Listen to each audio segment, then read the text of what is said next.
할렐루야, 감사합니다. 오늘 이제 19장 3절에 있는 그런 말씀, 율법의 제사 두 번째인데, 이제 찾아오신 하나님에 대한 그런 말씀을, 제 말씀을 가지고 오늘은 나누고자 합니다. 자, 우리가 아까 본문 말씀 읽었잖아요. 모세가 하나님 앞에 올라가니, 이제 이 말씀은 모세가 이제 하나님께서 출애굽시켜서 이제 시내 산까지 이제 와서 거기서 장막을 치는 가운데 모세가 이제 그 산, 시내 산에 올라가서, 그런데 하나님께서 산에서 모세를 불렀어요. 모세를 불러서 모세를 찾아오신 거죠. 찾아와서 너는 이같이 야곱의 집에 말하고 이스라엘 자손들에게 말하라. 자, 야곱의 집과 이스라엘 자손이 이스라엘 백성들, 야곱의 이제 12지파를 통해서 이스라엘 자손들이 번성된 거 아니에요. 그렇게 말하라 라고 하면서 이제 율법이 주어지는 그런 첫 번째 그런 단계예요. 우리가 율법에 대한 그런 말씀을 이제 나누고 있잖아요. 지난주에 이런 율법에 대한 말씀에 대해 서론적인 말씀을 나눴잖아요. 여러분, 제가 이제 단톡방에 여러분들 그 지난주에 말씀한 것을 유튜브에 올려놨는데 잘 안 보는 것 같아요. 제가 그걸 보면 알아요. 봤는지 안 봤는지 어느 정도 이렇게 알아요. 여러분들 말씀을 가능한 제가 금요일이든 토요일이든 이렇게 말씀을 보내주게 되면은 그거를 토요일날, 최소한 토요일날까지 말씀을 다시 한번 듣고 오셔야 그 다음 주에 이어지는 그런 말씀에 대해서 충분히 알 수 있고 은혜 받을 수 있는 거예요. 다른 시간, 하지만 그런 시간에, 조용한 시간에 길어봐야 40분, 짧을 때는 30분 그러잖아요. 40분에 45분 그 정도 되는데 말씀 꼭 잘 듣고 오시기 바랍니다.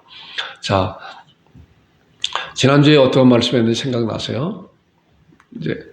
그래서 제가 이제 주일날 설교 말씀할 때 항상 그 전 주일의 말씀을 잠깐 언급하는 거가 그래서 그런 거예요. 보니까 갈라디아서 3장 19절에 율법의 서론적인 그런 말씀의 핵심적인 그런 말씀인데 율법이 뭐냐 그러세요. 율법이 뭐냐라고 질문하는 거예요. 그래서 보니까 범법함으로 인하여 더하신 것이라 천사들을 통해서 한 중보자의 손을 베푸신 것인데 약속하신 자손이 오시기까지 있을 것이라 말씀이에요. 이 말씀을 보니까 법을 범하는 그런 가운데 그 위에 더해진 것이다. 천사를 통해서 한 중보자가 누구예요? 모세를 통해서 베푸셨다. 이스라엘 백성들에게 언제? 약속하신 자손이 오시기까지. 약속하신 자손이 누구예요? 그리스도잖아요. 그래서 율법은 주어진 때가 있고 마칠 때가 있는 거예요. 그래서 지난 주간에 이런 거 해봤죠. 아브라함의 언약이 있고 아담, 노아, 아브라함 언약이 있고 그 다음에 새 언약, 그리스도의 언약, 그리스도의 종착령, 그리스도의 제사, 새 계명. 그런데 그 중간에 범법법을 인하여 더하신 것이라 라고 그랬잖아요. 그 중간에 율법의 언약이 있어요. 그래서 율법이 중간에서 아브라함의 언약을 통해서 아담과 아브라함과 노아의 그런 계속적인 언약을 이어져 가는 그런 가운데 이제 그 언약의 종착역인 예수 그리스도의 언약, 새 계명 안에 이제 다리 역할을 해준다 그랬잖아요. 그래서 우리는 커다란 이런 뼈들을 좀 잘 알고 말씀을 보아야 그 말씀이 그런 거예요. 그래서 율법을 지켜야 되느냐 말아야 되느냐 이런 논란이 있어요. 율법을 어디 지키라고 그랬어요? 율법을 새 계명을 지키라고 그랬죠. 정확하게. 그래서 우리는 그러한 말씀에서 정확히 알아야 돼요. 율법을 지킬 자가 누가 있어요? 지난주에 말씀 나눴잖아요. 자, 보세요. 율법이란 뭐라고 그랬어요? 그래서 율법이란 완전하게 지킬 자가 하나도 없다 그랬잖아요. 완전하게 지킬 자가. 갈라디아서 3장 10절, 야고보서 2장 10절에 나오잖아요. 항상 지키지 아니하면 또 다 지키다가 612가지 지키다가 613번째 범하면 그동안 지켰던 모든 것이 다 허사다. 그렇기 때문에 율법을 지킬 자는 하나도 없다라는 거예요. 그러니까 우리는 이런 말씀을 통해서 율법을 지켜야 되느냐 말아야 되느냐 이 논란이 딱 구분되잖아요. 이 목사도 그 전에 참 그런 거에 대해서 애매하게 뭐 어떻게 돼야 되는 건가? 여기 보면 지키라고 여기 보면 지키지 못한다 그러는데 뭐 어떻게 되는 건가? 근데 말씀을 보니까 정확하게. 그래서 그래서 율법과 새 계명에 대한 그러한 사실을 구분이 있어야 아는 거예요. 자, 새 계명은 뭐예요? 율법에 있는 그러한 법이 하나도 오지 않는 것이 아니라 우리도 법을 새롭게 만들 때 전에 있었던 법에 대해서 어느 정도 가져오잖아요. 그리고 제거될 건 제거되고 추가될 건 추가되고 하잖아요. 마찬가지로 새 계명도 우리가 여기서 혼란을 겪는 거예요. 보니까 그러니까 새 계명도 율법에 있었던 그런 거에 대해서 많이 가져온다니까요.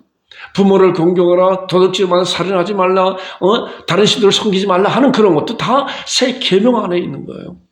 그런데 뭐예요?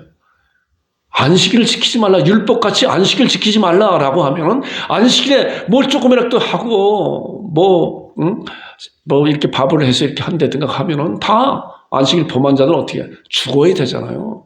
그러면 그런 것을 통해서 율법을 지키는 것이 아니라 새 계명을 믿음의 사람들은 예수 그리스도로 말미암아 이제 구원받은 하나님의 백성들은 새 계명 안에 있는 거래요. 이런 것을 좀 잘 분별해야 되고 또 율법의 주된 목적이 뭔가 이 말씀이잖아요. 받았잖아요. 자, 오늘도 말씀은 이제 제가 준비한 말씀 가운데서 시간이 되면 중간에 이렇게 끊을 거예요. 제가 편안하게 말씀을 나눌 거예요. 자, 율법은 뭐예요? 죄를 깨닫게 한다고 그랬잖아요. 로마서 3장 20절에 죄를 깨닫게 한다. 그리고 죄로 드러나게 한다고 그랬잖아요. 로마서 7장 13절에 나오는 말씀. 그리고 율법은 예수 그리스도께 인도하는 가정교사다. 몽학선생이다. 라고 그랬잖아요. 갈라디아서 3장 24절에 나오는 말씀. 그리고 율법은 그리스도의 그림자, 예수 그리스도의 그림자, 히브리서 10장 1절에 나오는 말씀이에요. 그리고 약속하신 자손이 오실 때까지 우리가 조금 전에 말씀을 봤죠. 갈라디아서 3장 19절에 나오는 말씀이에요. 이것이에요. 성경 말씀을 통해서 율법이 무엇인가에 대해서 이렇게 명확하게 말씀하고 있기 때문에 우리는 율법을 지키는 것이 아니라 새 계명 안에 있는 자들은 율법은 사람을 죽이고 저주하는 역할이고 죄로 드러나게 해서 그리고 뭐예요? 율법을 통해서 하나님의 은혜가 필요합니다. 자비가 필요합니다. 라고 하는 거예요. 그런 거예요. 그래서 율법은 그리스도께서 인도하는 가정교사 역할을 하는 것이다 라고 하는 그런 사실을 정확하게 잘 아는 여러분들과 제가 되길 주님 여러분 축원드립니다. 자, 예수님의 그리스도의 그림자다라고 하는 히브리서 10장 1절에 나오는 말씀이에요. 지난 주간에 이 말씀 같이 나눴는데, 자, 율법은 장차 올 좋은 일의 뭐예요? 그림자, 참 형상이 아니다. 그러잖아요. 율법은 장차 오는 좋은 일의 그림자일 뿐이다. 그러니까 믿음 안에 있는 자들이 율법을 지키는 거 아니라고 분명히 말씀하고 있잖아요. 이런 말씀 가운데서. 참 형상이 아니므로 해마다 늘 드리는 같은 제사는 나오는 자들을 언제나 온전하게 할 수 없느니라 그래요. 자, 이 말씀 안에 복음이 다 있어요. 자, 율법은 그림자일 뿐인데 참 형상이 아니다. 그렇기 때문에 언제나 율법의 제사를 드리는 것은 언제든지 온전하게 할 수 없는다. 반대로 참 형상이 오시면은 단번에 영원한 제사를 드렸기 때문에 언제나 온전하게 되었다 하는 거, 언제나. 항상 온전하게 되었다 하는 거. 그러잖아요. 그 참 형상이 누구예요? 아까 약속하신 자손이 오실 때까지 그 약속하신 자손이 바로 우리 주님이신 예수 그리스도잖아요. 그러니까 이런 거에 대해서 우리가 논리적으로 잘 말씀 가운데 정리하고 있으면은 전혀 흔들리지 않고 오히려 그러한 문제에 대해서 다른 이들에게 잘 이야기할 수가 있는 거예요. 그렇기 때문에 여러분들은 말씀을 좀 듣고 또 이러한 말씀에 대해서 나름대로 스스로 좀 잘 정리를 좀 할 필요가 있는 거예요. 자, 그림자. 이제 그림자에 대해서 우리가 율법은 그림자구나. 그래서 우리는 이제 제사라고 하는 그런 관점을 가지고 말씀을 볼 거예요. 율법에 대한 말씀을 다 말씀하기는 몇 년 걸려도 다 말씀 못해요. 자, 다시 본문에 있는 말씀 보세요. 모세가 하나님 앞에 올라가니 여호와께서 산에서, 자, 모세가 이제 시내산에 올라왔을 때 하나님께서 여호와께 산에서 너는 이같이 야곱의 집에 말하고 이스라엘 자손에게 말하라 그랬어요. 어떻게? 그를 불러 말씀하시되 찾아오셨잖아요. 하나님께서 모세를 찾아오셨어요. 하나님은 찾아오시는 분이에요. 여러분들 그런 사실 잘 알아요. 하나님은 여러분들 찾아오셨고, 저를 찾아왔고, 여러분들 찾아왔고, 아직도 믿지 않는 자들을 누구를 통해서 찾아와요? 우리들을 통해서 찾아온다니까요. 우리들을 통해서. 이제 하나님께서 이제 구약에는 직접적으로 왕이나 제사장들이나 또한 그 선지자들을 통해서 이스라엘 백성들의 말씀을 하고 그랬어요. 그들에게 직접 찾아오고 이 말씀에서도 모세에게 직접 찾아와서 이제 내가 해야 될 일이 있다. 이스라엘 백성들에게 말하라 그러는 거예요. 자, 찾아오신 하나님에 대해서 한번 보겠어요. 제가 몇 분에 대해서 우리 믿음의 선지인 아담, 아브라함, 모세에 대해서 한번 말씀을 통해서 어떻게 찾아오셨나. 찾아오신 하나님 잘 보세요. 그분들에게 찾아오신 하나님이 지금 이 강단을 통해서 말씀으로 우리에게 찾아오신다. 여러분들이 그런 사실을 잘 믿는 여러분들이 되기를 주님 여러분 축원드립니다. 자, 창세기 3장 9절에 보니까 이제 하나님께서 약속한 그런 약속, 선악을 알게 하는 나무를 먹지 말라 그랬더니 아담과 하와가 먹어버렸잖아요. 그리고 무화과 나무를 잎을 엮어서 이제 하나님은 두려운 가운데 숨었잖아요. 그런데 어느 날인가 하나님께서 3장 9절에 보니 여호와 하나님이 아담을 부르시며 아담에게 찾아왔어요. 부르시며 그에게 이르시니 내가 어디 있느냐 그래. 내가 어디 있냐. 그랬더니 아담이 어때요? 10절에 나오는 말씀 보니까 아담이 내가 벗었으므로 두려워하여 숨었습니다. 도망 다니는 것, 피한 거예요. 이것이 하나님 앞에 범죄한 인간들의 그러한 행동이에요.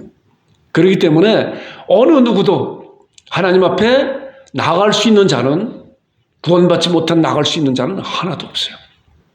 하나님이 찾아오셔야죠. 그래서 하나님께서 이제 그러잖아요. 말씀을 보니까 이제 이사야 59장 6절에 있는 말씀 보니까 그 짠 것으로 옷을 이룰 수 없고 그 행위로 자기를 가릴 수 없다. 하나님 앞에는 가리울 수 있는 것이 하나도 없어요. 범죄한 인간들은 하나님 앞에, 하나님은 거룩하신 분이시기 때문에 다 드러나는 거예요. 다 드러나는 거예요. 그리고 예레미야 2장 22절에도 잿물로 씻으며 수단 비를 쓸지라도 내 죄악이 여전히 내 앞에 여전히 있다. 인간의 행위로서 그 죄악을 씻을 수 있는 그런 길은 하나도 없는 것이다. 그렇기 때문에 하나님 앞에 나갈 수 있는 길이 전혀 없다. 오히려 하나님 앞에 도망 다닐 수 있는 그러한 사람의 처지 있는데 하나님께서 아담을 찾아오신 것 같이 하나님께서 찾아오신 거예요. 지금도 이 강단을 통해서 우리들에게 찾아오신다는 거예요.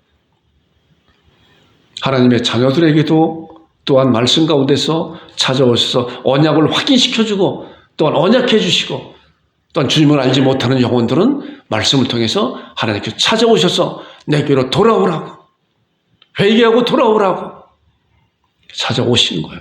자, 창세기 12장 1절에 보니까 이제 아브라함에게 찾아오셨죠. 여호와께서 아브라함에게 이르시되, 아브라함을 찾아오시는 하나님이세요. 너는 너희 고향과 친척과 아버지의 집을 떠나 내가 내게 보여줄 땅으로 가라. 내가 너로 말미암아 많은 민족의 복을 얻을 것이라고 이렇게 약속하시면서 언약을 주시는 거예요. 아브라함에게는 아브라함을 찾아오셔서 결과적으로 가죽옷을 입혀주셨잖아요. 아브라함을 찾아오셔서 아담을 찾아오셔서 그랬고, 아브라함을 찾아오셔서 너로 많은 민족을 복을 얻게 하실 것이다 라고 해서 너로 말미암아. 또 창세기 17장에 보니까 다시 한번 12장부터 16장까지 아브라함의 여러 가지 많은 우여곡절이 있었잖아요. 그 지난 먼저 본 아브라함 제사에 대해서 말씀 나눌 때 함께 의제를 나눴죠. 다시 그 말씀드리지 않아도 여러분들 이렇게 생각이 날 거예요. 얼마나 좌충우돌하고 자기 아내도 팔아먹는 아주 파렴치하는 그런 막말로 인간이었었는데 하나님께서 창세기 17장에 다시 찾아왔잖아요. 보니까 아브라함이 99세 때예요. 얼마요? 75세 때 불러서 99세니까 거의 25년이잖아요. 여호와께서 아브라함에게 나타나서 그에게 이르시되 또 찾아오셨어요. 계속해서 찾아오는 거예요. 우리 찾아오시는 하나님에 대한 그런 생각을 하면서 성경을 보면은요, 계속적으로 찾아와요. 하나님께서. 또 신약에 와서는 예수님께서 찾아오신 거예요. 제자를 통해서 제자들을 부르셨잖아요. 말씀하시되 나를 따라오너라 내가 너희를 사람을 낚는 어부가 되게 하리라. 마태복음 11장 28절에 보니까 수고하고 무거운 짐진자를 다 내게로 오라고 찾아오시잖아요. 내가 너희를 쉬게 하리라. 나는 마음이 온유하고 겸손하니 내 멍에를 베고 내게 배우라. 내 멍에는 쉽고 내 짐은 가볍다고 말씀하시고 내게 오라고 찾아오셨어요. 우리는 얼마나 감사한지 몰라요. 하나님께서 찾아오신 예수 그리스도 말미암아 은혜로 찾아오신 그분을 우리는 우리의 주님으로 맞아들였잖아요. 자, 여기도 보니까 아브라함에게 나타나서 그에게 이르시되 너는 전능한 하나님이라. 나는 전능한 하나님이라. 나는 네 앞에 너는 내 앞에 행하여 완전하라. 내가 내 언약을 나와 너 사이에 두어 너를 크게 번성하게 하리라. 저는 이 말씀을 자주 말씀을 묵상하면서 하나님 앞에 그런 고백을 해요. 여러분들도 그랬으면 좋을 것 같은 생각이 들어요. 하나님께서 나에게 찾아오셔서 말씀하는 거예요. 아브라함에게 말씀한 것 같이 여러분과 나에게 오셔서 나는 전능한 하나님이라. 아멘이세요? 하나님께서 여러분들에게 나는 전능한 하나님이라. 제가 이 말씀을 묵상하면서 나는 전능한 하나님이라고 하는 하나님께서 나의 하나님이시구나. 나의. 그리고 그 하나님께서 너는 내 앞에 행하여 완전하라 라고 요구하시는 거예요. 내가 하나님인데 너는 내 앞에서 행하여 완전하라. 그리하면 내가 내 언약을 너와 나 사이에 두어서 나와 너 사이에 두어서 너를 크게 번성하게 하리라 라고 하는 그런 결과적인 열매를 주신다는 거예요. 나는 전능한 하나님이라. 너는 내 앞에 행하여 완전하라 라고 하는 그런 말씀을 묵상할 때 하나님께서 주신 그런 언약에 대한 그런 말씀을 우리가 묵상하고 생각하면서 제가 그렇게 하겠습니다. 그렇게 하겠습니다. 내 앞에 행하라. 말씀의 약속대로 우리의 믿음의 분량대로 하나님께서 주신 그런 약속을 붙잡고 우리 행하고 행할 때 완전한 그런 부분을 우리 하나님께서 우리에게 은혜를 주시고 그리고 우리를 크게 번성하게 하리라. 그래서 우리는 걱정할 거 없어요. 왜냐고 하면 무슨 걱정하지 않냐고 하면 하나님께서 요구하신 그 요구를 내가 어떻게 해야 될 건가 어떻게 감당할까 주님이 하신다는 거예요. 사도 바울도 내게 능력 주신 자는 내가 모든 것을 할 수 있다라고 주께서 말씀하신 것 같이 주님께 의뢰하면서 주님께서 주신 그런 은혜가 어떠한 것인가 잘 살펴보면서 우리가 가지고 있는 것이 어떤 것인가를 알 때 우리는 그 주께서 주신 그런 은사를 그런 것을 가지고 주께서 요구하신 그런 요구를 감당할 수가 있는 거예요. 자, 이렇게 찾아오셨잖아요. 그 다음에 이제 모세가 애굽에서 도망쳐서 이제 미디안 땅인가요? 걸로 이제 도망갔잖아요. 거기서 이제 결혼을 하게 되고 장인 그런 양들을 치고 하는 가운데 출애굽기 3장에 보니까 그런 말씀이 있어요. 이제 호렙산에 이르러서 산에 올라갔는데 이제 하나님께서 여호와께서 그가 보려고 돌이켜 오는 것을 보신지라 산에 올라갔더니 떨기나무 가운데서 불이 있는 것을 봤어요. 불이 있는데 나무가 타지 않는 거예요. 그래서 그걸 보고 이게 어떻게 된 건가 하고 모세가 이제 가고 있어요. 가니까 하나님께서 그런 것을 보시고 떨기나무 가운데서 그를 불러 이르시되 모세를 찾아왔어요. 첫 번째 모세를 찾아온 거예요. 모세야 하시니 그가 이르되 내가 여기 있습니다. 계속적으로 찾아오시잖아요. 하나님이 찾아오시는 거예요. 갈 바를 알지 못하고 있는 가운데 모세도 그런데 하나님께서 모세를 찾아오셔서 이제 그에게 출애굽기 3장부터 그에게 아까 우리 19장 봤잖아요. 그에게 그 장까지 이제 네가 애굽에 있는 그런 이스라엘 백성들 그들의 원통함과 그들의 기도함과 그들의 여러 가지 많은 그런 것을 내가 그 신음소리를 들어서 그들을 구치러 가려고 하는데 내가 그 일을 지도자로 담당하라 그랬잖아요. 다 지금 말씀드리지 않지만 모세가 모세한테 네가 바로 왕에 가서 이해하라 그랬더니 저는 못합니다 오늘 많이 그랬어요.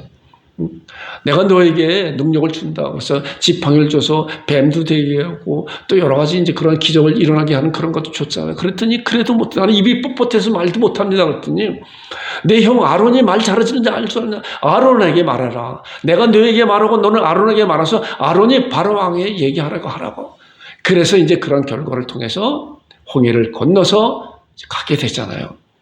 홍해를 건너서 하나님께서 아브라함에게 약속한 젖과 꿀이 흐르는 가나안 땅을 가게 되는 그런 과정 가운데서 시내 산 앞에 머무르게 되는 것이 이제 우리가 본문에 나오는 그런 말씀이에요. 출애굽기 19장 3절에 나오는 우리가 읽은 그 말씀이에요. 자, 보니까 모세가 하나님 앞에 올라가니 여호와께서 산에서 그를 불러 말씀하시되, 여기는 이제 시내 산까지 이스라엘 백성들이 다 아까 출애굽기 3장에는 모세 혼자에게 말한 것인데, 이제 모세가 3장부터 19장, 18장 다 있는 데까지 이스라엘 백성을 홍해를 건너서 아브라함을 가는 그런 광야 생활 가운데 이제 모세가 하나님 앞에 올라갔다. 시내산에 올라갔다. 여호와께서 산에서 그를 불러 말씀하시되 이랬어요. 너는 이같이 야곱의 집에 말하고 이스라엘 집 자손들에게 말하라 그랬어요. 이것이 율법이잖아요, 이제. 너에게 이제 율법을 주어질 건데 그 율법을 이스라엘 자손들에게 이제 주어라라고 하는 거예요. 자, 여기 보니까 이제 그런 말씀이 있어요. 아까 아담을 부르시고 또한 아브라함을 부르시고 이제 모세를 불렀는데 출애굽기 3장에 개인적으로 불러셨는데, 이제는 19장에 와서 보니까 하나님께서 모세를 통해서 야곱의 집에 말하라. 야곱의 집에 무엇을 말하는 것인가? 율법을 말하나? 율법에 다 정한 것을 말씀하지 않지만 제사라고 하는 그런 관점을 통해서 이제 성막에 대한 말씀을 나눌 거예요. 성막에 대한 말씀을. 자, 그러면서 이제 보니까 출애굽기 25장에 그랬어요. 하나님께서 모세에게 이제 많은 율법의 그런 각종 조항을 말씀하고, 그 다음에 하나님이 거하신 그런 말씀을 말씀하고 있는데 보니까 내가 그들 중에 거할 성소를, 그들 중에 그들이 누구예요? 이스라엘 백성들이잖아요. 이스라엘 백성들이 거할 성소를 그들이 나를 위해 짓되, 물론 내가 내게 보이는 모양대로 장막을 짓고, 자, 장막, 성막, 또한 회막 같은 그런 뜻을 가진 다른 언어예요. 장막을 짓고 기구들 그 모양대로 따라 지을 것이라. 자, 이 말씀을 보니까 아까는 개인적으로 말씀했었던 그런 이제 하나님께서 율법을 통해서 성막 제도를 통해서 제사 제도를 통해서 백성들에게 거한다고 말씀하는 거예요.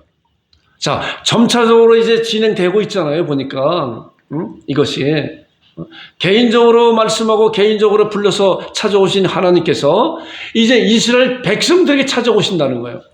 내가 거할, 그들 중에 거할 성소를, 이스라엘 백성들의 거할 성소를 나를 위해 지어라. 자, 그 성소가 어떤 거가 있냐 한번 볼게요. 여러분들 그림 많이 봤겠죠? 이거죠. 제가 이제 인터넷상에서 이렇게 보면서 그렇게 마음에 드는 그런 그림들이 별로 없어요, 보니까. 그래도 그 중에 그냥 제일 나은 거 제가 봤어요. 이것이 이제 뒤에 포장을 친, 이것이 이제 성막이에요. 성막인데, 이제 번제단 있고 물두멍 있고 저 뒤에 친 것이, 거기가 성소와 지성소, 이렇게 덮개를 가려 있잖아요. 성소와 지성소를 볼게요. 이게 덮개를 이제 벗겨봤어요. 그래서 3분의 2는 성소, 3분의 1은 지성소. 그 성소, 지성소 안에 하나님께서 덮개 위에 임하신다는 거예요. 하나님께서. 그래서 하나님께서 백성들에게 임할 장소를 말씀하고 있는 거예요. 자, 아까 우리가 그 말씀 봤잖아요. 10장 1절에 율법은 장차오는 곳의 그림자의 참 형상이 아니라 그랬잖아요. 이것도 무엇을 가르치는 거예요? 이것도 하나의 그림자구나. 무엇을 가기 위한? 그리스도를 가기 위한 그림자. 그리스도를 가기 위한 그림자. 예수님께서 요한복음 2장 21절에 보니까 예루살렘의 성전을 홀로나 내가 3일 만에 일으키겠다. 그런데 그 많은 사람들이 그걸 무슨 뜻인지 몰랐잖아요. 나중에 예수님과 죽은 부활을 통해서 제자들이 그때 알았잖아요. 성전된 자기를 가르쳤다. 예수님께서 성전이라고 그랬잖아요. 그런데 또 놀라운 것은 뭐냐고 하면은 고린도서 3장 16절에도 너희가 하나님의 성전이었고 하나님의 성령님이 너희 안에 거하신 줄 알지 못하느냐. 우리가 하나님의 성전이라고 말씀하고 있는 거예요. 이거는 이제 나중에 이런 것과 예수 그리스도의 그런 제사에 대한 것은 이제 그리스도의 제사에 대해 나눌 때 이제 많이 같이 함께한 풍성한 은혜를 나눌 거예요. 자, 그래서 출애굽기 29장 45절 46절 말씀 보니까 이제 보세요.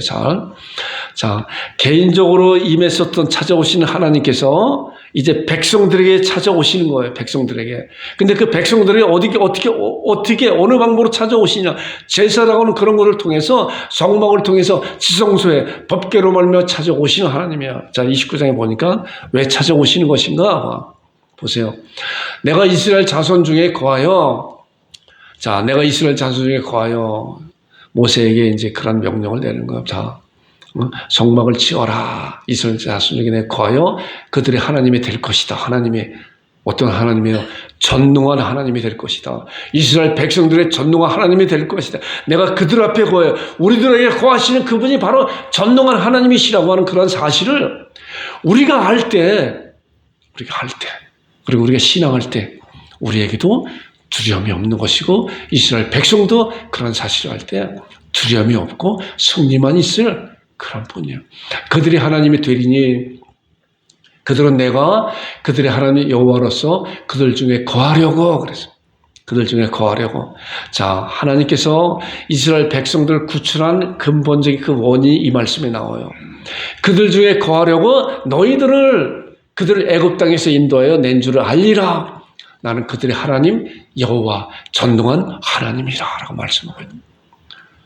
자, 우리가 이런 말씀을 통해서 하나님께서 모세를 선택해서 모세에게 이스라엘 백성을 구출해라. 그런데 그 구출하는 분명한 이유가 뭐예요? 여기 있잖아요. 그들을 애굽 땅에서 인도해 낸 줄 알리라. 왜요? 그들 중에 거하기 위해서, 그들의 하나님이 되기 위해서, 전능한 하나님이 되시기 위해서 그랬다는 거예요. 우리를 구원해 주신 하나님의 놀라운 은혜가 왜 우리를 구원해 주셨어요? 우리에게 나는 전능한 하나님이라 너를 통해서 교회를 확장해 나가고 주님이 오시는 그날에 주께서 우리의 구원주가 되시고 우리 하나님이 되시고 우리의 남편 되시는 그런 분이시라고 하는 그런 사실을 이런 말씀을 통해서 이렇게 그림자적으로 볼 수가 있는 거예요. 자, 그런데 이런 모든 말씀은 그림자적으로 예표적으로 말씀하고 있잖아요. 이제 그러한 실체는 예수 그리스도의 제사에 대한 말씀 나눌 때 나눌 거예요. 자, 출애굽기 40장 이제 출애굽기가 1장부터 40장까지 있어요. 마지막 장 우리 한번 찾아보겠습니다. 읽어보겠어요. 40장 보겠습니다. 자, 40장 33절부터 38절인데 아주 놀라운 말씀이에요. 이것은 이제 성막을 다 완성하고 난 다음에 일어나는 그런 일에 대한 말씀한 거예요. 자, 다 찾으셨죠? 146쪽이요. 제가 33절 읽고 여러분들 34절 읽겠습니다. 그는 또 성막과 제단 주위의 뜰에 포장을 치고 뜰문에 휘장을 다니라. 모세가 이같이 역사를 마치니 구름이 회막에 덮이고 여호와의 영광이 성막에 충만하며. 모세가 회막에 들어갈 수 없었으니 이는 구름이 회막 위에 덮이고 여호와의 영광이 성막에 충만함이었으며, 구름이 성막 위에 떠오를 때에는 이스라엘 자손이 그 모든 행진하는 길에 앞으로 나아갔고, 구름이 떠오르지 않을 때에는 떠오르는 날까지 나아가지 아니하였으며, 낮에는 여호와의 구름이 성막 위에 있고 밤에는 뿔이 그 구름 가운데 있음을 이스라엘 온 족속이 그 모든 행진하는 길에서 그들의 눈으로 보았더라. 자, 말씀이에요. 자, 이제 화면을 보겠습니다. 제가 좀 요약을 했어요. 모세가 하나님께서 명령하신 대로 성막을 완성하니, 이제 하나님께서 성막을 완성하는 명령하신 그런 거에 대해서 이제 다음 주에 또 나눌 거예요. 성막을 완성하니 구름이 회막을 덮이고 여호와의 영광이 성막을 충만하고, 낮에는 구름 기둥 밤에는 불 기둥으로 백성을 인도하는데 모든 백성들이 그것을 다 보았다. 얼마나 놀라운 사실인지 몰라요. 하나님께서 성막을 만드실 때 너무나도 세밀하게 세세하게 말씀하고 한 거예요. 자, 이스라엘 백성은 이런 명령을 받고 어떻게 행하는 건가? 이제 그런 것도 우리가 잘 생각을 해봐야 돼요. 자, 보니까 이게 성막이 완성될 때 이제 낮에는 이제 구름 기둥이 임하셨고 하나님께서 지성소에 임하시는 그런 모습을 이렇게 그림으로 이제 그린 거예요. 제가 이 그림도 그렇게 마음에 들지 않는 그림이지만 그래도 여러분들 이해를 돕기 위해서 이렇게 한 거예요. 이것은 이제 제사 드린 그런 가운데에 있는 그런 모습이죠. 앞에 번제들 불이 있는 거 보니까. 그 다음에 밤에는 이렇게 불기둥. 좀 이렇게 그냥 저 그림이 좀 겁나는 그림 같기도 해요. 밤에는 이렇게 그림이 얼마나 놀랍겠어요. 낮에는 구름 기둥이 임하였고 밤에는 불 기둥이 임한 것을 온 백성이 다 봤잖아요. 그럼에도 불구하고 이 백성들이 얼마나 또 불순종하는지 몰라요. 그럼에도 불구하고 행진하는 그런 가운데 있었어요. 이런 것을 보고 그 다음에 자, 정목은 무엇인가? 자, 그럼 그 정목이 무엇인가? 자, 우리가 지금까지 말씀을 살펴본 것 같이 이제 여기까지 말씀을 보고 나머지는 다음 주에 말씀 나누겠습니다. 자, 정목은 하나님께서 인간과 만나서 자, 하나님께서 우리 이스라엘 백성들을 만나러 직접 오신 거예요. 그 장소가 성막이라고 하는 지성소라고 하는 그런 것을 통해서 하나님께서 만나러 오신 거예요. 자, 그 만나러 오신 것이 뭐예요? 하나님은 공의 하나님이시기 때문에 인간들이 범죄하는 그런 범죄에 대해서 당연히 공의 하나님이 뭐예요? 공의의 심판자가 뭐예요? 정확하게 법대로 정확하게 판단하는 0.1%도 어긋나지 않게 정확히 판단하는 거잖아요. 하나님께서 인간들을 볼 때 하나님의 법으로 심판할 때 모든 자들은 다 영원히 지옥 갈 수밖에 없는 그런 것인데 또 한편으로는 하나님은 사랑의 하나님이시기 때문에 하나님께서 직접 찾아오셔서 그 길을 그쪽으로 갈 수 있는 그런 길을 영원히 멸망받을 수밖에 없는 그런 인간들을 하나님의 자녀로 삼을 수 있는 길을 열어놓으시기 위해서 이제 정막이라고 하는 그런 걸 통해서 이스라엘 백성들에게 오셨다는 거예요. 이게 그림자적으로 보여주는 거예요. 자, 하나님께서 인간과 만나서 뭐예요? 말씀하시고 그 다음에 예배를 받으시고 그 다음에 용서하시는 곳이다. 용서하는 곳이다. 그래서 율법의 가장 핵심은 뭐냐고 하면 제사법이에요. 제사법. 그래서 레위기 전체가 제사법이라고 제사의 법에 대해서 말씀하고 있잖아요. 이제 그거에 대해서는 다음번에 우리가 율법의 제사에 대한 말씀을 나눌 때 큰 것으로 몇 가지 같이 은혜를 나눌 거예요. 자, 말씀하시고 자, 이것이 성경에 대한 근거가 어떤 말씀인가 보세요. 하나님께서 출애굽기 25장 25절에 보니까 거기서 내가 너와 만나고 거기서가 뭐예요? 거기서 성막 가운데서 지성소에서 너와 만나고 속죄수에서 증거계 위에 있는 두 그룹 사이에서 내가 이스라엘 자손들을 위해 내게 명령할 모든 일을 내게 이루리라. 만나서 말씀한다. 거기서 이스라엘 백성들에게 제사장을 통해서 말씀해 주신다고 하는 그런 것이 바로 성막의 중요한 그런 요소라는 거예요. 그 다음에 예배를 받으신다 그래서 성막을 통해서 제사를 받으시잖아요. 레위기 1장 1절 2절 보니까 여호와께서 회막에서 여기 이제 회막이라고 그랬잖아요. 성막 회막 이제 같은 이제 뜻을 가진 그런 다른 단어예요. 모세를 부르시고 그에게 말씀하여 이르시되 이스라엘 자손에게 말하여 이르라 너희 중에 누구든지 여호와께 예물을 드리려 하거든 거축 중에서 소나 양으로 예물을 드릴지니. 자, 예물을 어디서 드려요? 성막을 통해서 제사장을 통해서 예물을 드리잖아요. 그러니까 그 성막의 중요한 요소가 말씀을 증거하고 전하고 또한 예배를 받으시고 그 다음에 또 뭐예요? 용서하시는 것이다.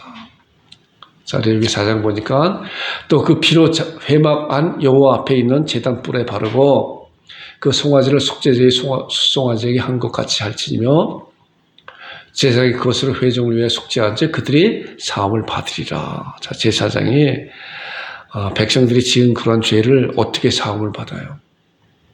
성막을 통해서 제물을 하나님 앞에 드리는 그런 장소가 바로 성막을 통해서 제단과 또한 지성소를 통해서 하나님 앞에 드리는 그런 것이에요. 그렇기 때문에 성막을 주신 중요한 이유가 바로 이러한 것이라는 거예요. 여러분들 이러한 사실을 잘 알고 이것이 바로 이제 그림자적으로 보여주는 참 형상이 어떠한 것인가 우리가 이러한 사실을 먼저 잘 알고 참 형상에 대한 말씀을 들을 때 그랬었구나라고 잘 알 수가 있어요. 여러분들 모델하우스 알잖아요. 아파트 모델하우스. 모델하우스에서 들어가는 사람이 있어요. 가서 사는 사람이 있냐고. 모델하우스는 잘 짓잖아요. 앞으로 저기 짓고 있는 저 아파트에 대해서 그것이 완성되면은 이런 모양이 됩니다. 그리고 이런 모양을 봄으로써 그 아파트를 청약하고 계약하게 되잖아요. 그러니까 이 율법은 바로 이런 것 같이 모델하우스예요. 그림자적으로 보여주는 거예요. 그렇기 때문에 그것을 모델하우스 가서 낱낱이 정말 그 집을 계약하려고 하는 사람은 잘 살펴보잖아요. 화장실도 보고 침대도 들춰보고 또 여러 가지 그런 주방에 있는 그런 기구들 다 이렇게 살펴보면서 앞으로 들어갈 것이 그런 거구나라고 하는 거예요. 바로 율법이 이러한 역할을 하는 것이라고 하는 사실을 잘 알고, 우리가 또한 다음 주간에 어떻게 하나님께서 모세에게 명령하셨고 백성들은 어떻게 그러한 율법에서 주어진 그 성막에 대해서 어떤 심정으로 지어졌나, 그 사실을 살펴볼 거예요. 이것이 바로 교회에 대한 그런 말씀이고 앞으로 우리에게 오는 새하늘과 새 땅에 대한 그런 말씀도 같이 포함할 수가 있는 거예요. 잘 말씀에 서서 신앙을 잘 다진 여러분들이 되기를 주님으로 축원드립니다. 네, 기도하겠습니다. 자, 말씀에 서게 하여 주옵소서. 교회를 자원하며 기쁜 마음으로 섬기게 하옵소서. 대신자를 위해 기도하게 하옵소서. 합심 기도로 하겠습니다. 이 찬양 끝날 때까지 우리 기도하겠습니다. 하나님 아버지 은혜를 감사합니다.